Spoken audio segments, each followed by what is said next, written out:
This is Variety Shunivere for Akashi Media Podcast Live. Well, this is the end of the year of 2023, and I'm very excited to be going into 2024 with you all.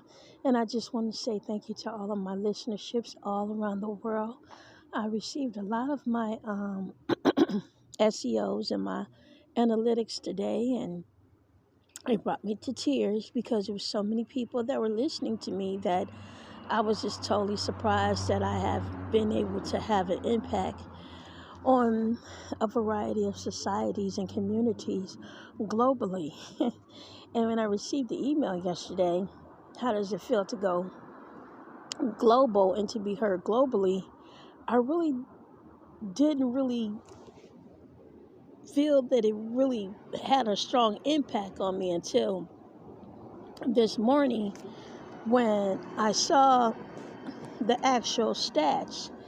And when I saw the actual stats, I was like, oh my goodness, the stats are now from just the different countries that have the listenerships, but where they're listening at in these different countries and through the different cities and different organizations and businesses and companies that are listening to my podcast, Akashi Media Podcast Live.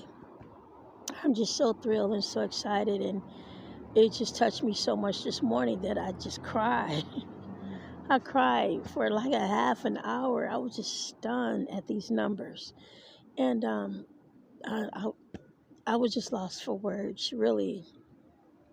And I am so grateful and thankful to you, Spotify and Amazon Music and Podbean and just everyone, iHeartRadio, just everyone who allows my podcast to be distributed. I am so grateful and thankful for you all for allowing me to have a podcast to be heard globally and to establish relationships through my voice. And I've always loved to talk, and I have had a career in radio broadcasting.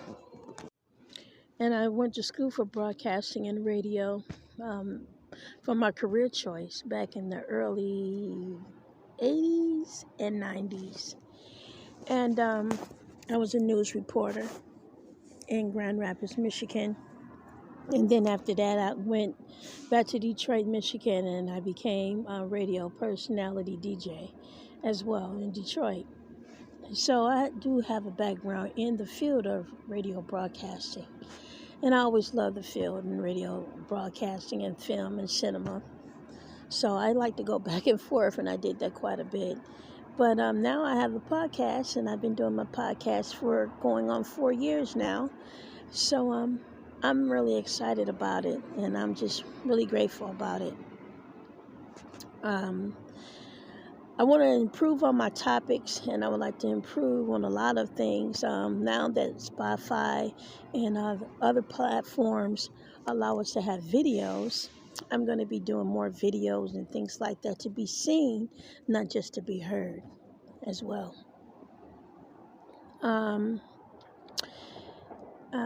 And that's about it for right now. I want everyone to have a happy new year, 2024. And bringing your new year with a great celebration of life. And also, I just want to say thank you to Ukraine. Those people that were over in Ukraine were listening to my podcast, and they had me on there for 100%. That really, really choked me up because these people were in war listening to Akashi Media Podcast Live. That really touched me so much to know that people were in war, people were dying. People were trying to survive. No one over here in America knew what was going on. We didn't even know why you all were in war, what the war was about, what was it for. Even the people that were from Ukraine were like, why is this going on? No one knew why this was going on. I don't even understand war. I don't even understand the war right now with the Hamas. Why are we having this? Why is it going on? People are just like stunned to feel like that every time a president come in office, except for Trump didn't have a war. He did bring in a lot of money to us. But they we just can't understand why does it always have to be someone have to feel like they have to have a war when they're in office. That's just what it seems like. It seems like you just pick a country to have a war with. That's what it seems like. I don't know what's going on, but um, we need some world peace around the world. That's what we need. We need world peace. Period. Um, babies are born every day, and babies don't ask to be born. Babies don't ask to come into this world. I saw a video on social media where a baby was actually born full term as a stillborn baby, but the doctor kept waking up this baby, trying to wake this baby up and turn this baby over and give this baby resuscitation. And it finally worked after maybe 45 minutes of trying to bring this child to life. This child kept coming in and out and didn't want to live. But I told my daughter one time that unborn children can feel what's going on the outside. I remember when I was inside my mother's womb, I could hear her crying all the time. And I felt myself having a tear fall down my face on the left-hand side. So an unborn baby can feel what goes on, when they're coming into the world. And when I came into the world, I felt myself leaving this warm space, going into this cold air. And the cold air made me cry because it was so cold, And but I also felt the change of sadness to happiness as well. So that was a great thing to feel and to know that I brought some happiness to my mother's life and being this newborn child. So, there are so many people out here who can't have children.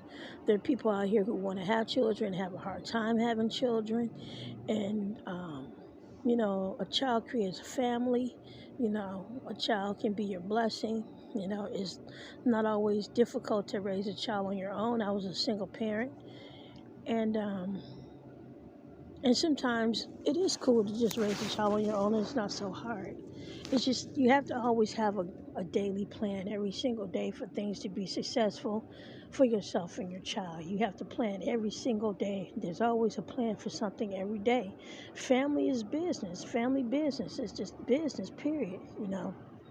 And the child can't survive without, you know, things in place. A child depends on the parents, so you always come first. A lot of people say always put your children first, but you can't always put your children first. You have to put yourself first because the children rely on you, so you have to come first and everything. You have to make sure that you have everything together with yourself, and you have your health together and your happiness together, your money together, the things that you want for yourself. You can't um, always, as a parent, go without and just give to your kids. You have to take care of yourself first. And one thing that I realized with parents, when our children become adults, that I always notice is that a parent should always stay, if they can, as much as possible, stay financially secure, no matter how successful your child gets. Because sometimes our children look at us like, oh, my parent is not as successful as I am financially, and they'll look down at you when they're financially successful. So when you are doing well as a parent, financially successful, you keep that respect there. You keep that level of respect there when you don't need them for anything like that, because you show them that you can do you can take care of you, and you can stay financially afloat without them. You know what I mean? Because it was you who brought them into the world. It was you who made them and carried them. So, and it's cool as well too for a child to also want to take care of their parent and do nice things for their parent and so on and so forth.